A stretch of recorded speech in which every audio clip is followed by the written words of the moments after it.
আসসালামু আলাইকুম রহমতুল্লাহি আবরকাত। নমস্কার, আদাব। আমি রফিক শেখ, ওয়েস্ট বেঙ্গল ইন্ডিয়া থেকে বলছি। সর্বপ্রথমেই জানাই আমাদের সিও অ্যাশ মুফারি স্যারকে অসংখ্য অসংখ্য ধন্যবাদ। তিনি আমাদের কোনো যোগ্যতা, কোনো কালার, কোনো রং, কোনো জাতি না দেখেই যে ফাউন্ডারশিপটা দিয়েছেন এবং সম্পূর্ণ কাজটা আমাদের এআই কাজ করবে। আমরা শুধু অ্যাশ মুফারের সঙ্গ দেবো, অ্যাশ মুফারের সাথে থাকবো। সেখান থেকে আমরা একটা সম্মানের জায়গা তৈরি করতে পারবো এবং এখান থেকে আমরা একটা আর্নিং তৈরি করতে পারবো। সেই অ্যাশ মুফারের স্যারকে অসংখ্য অসংখ্য ধন্যবাদ জানাই যে সকল ফাউন্ডারশিপ নিয়েছেন অ্যাশ মুফারের কাছ থেকে। সবাইকে প্রীতি, শুভেচ্ছা ও আন্তরিক অভিনন্দন। সবাই থাকবেন এবং সবাই অ্যাশ মুফারকে বোঝার চেষ্টা করবেন।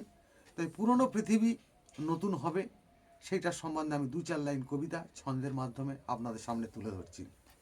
ভিক্টোরি উইথ অ্যাশ হবেই নতুন জীবন মানব জাতির কাছে। পুরনো পৃথিবী নতুন হবে, অ্যাশ মুফারেই বলছে।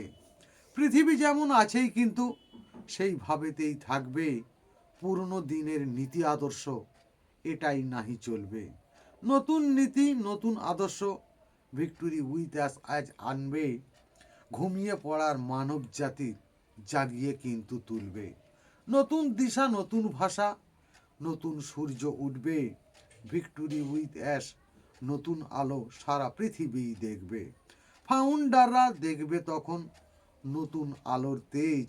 অ্যাশ মুফারের নীতি আদর্শ সারা পৃথিবীর বেস্ট আমরাই হয়েই গেছি, শেষ কিন্তুই দেখব। করাপশন আমরা মুক্ত করে সোনার পৃথিবী গড়ব। সোনার পৃথিবী গড়ব যখন হীরের মতো জ্যোতি। সারা পৃথিবী বলবে তখন ভিক্টোরি উইথ অ্যাশের স্মৃতি। অ্যাশ মুফারের টার্গেট কিন্তু সারা বিশ্বেই ভাববে মানব কল্যাণ, মানব সমাজ, নতুন পৃথিবী গড়বে। অ্যাশ মুফারে ধন্যবাদ। ভিক্টোরি উইথ অ্যাশ জিন্দাবাদ। আপনাদের যদি ভালো লেগে থাকে লাইক, কমেন্ট, শেয়ার করুন। ধন্যবাদ।